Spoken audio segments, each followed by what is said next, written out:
मित्रांनो, गेल्या 8 ते 10 दिवसापासून आपल्याकडे सारखा संततधार पाऊस चालू आहे. या रोपाची कंडिशन बघा मित्रांनो कशी झाली आहे.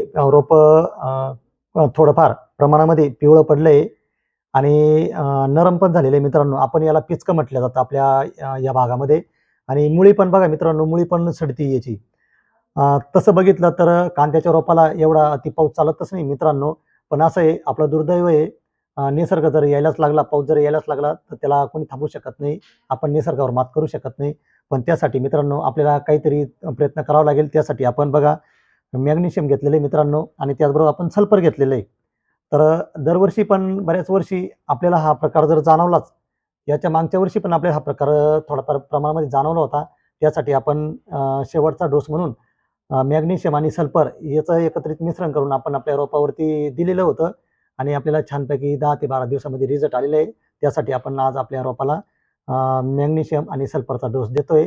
तर येणाऱ्या काळामध्ये बघू मित्रांनो, आपल्याला किती रिझल्ट येतो तुमच्यासमोर तो शेअर केला जाईल. धन्यवाद.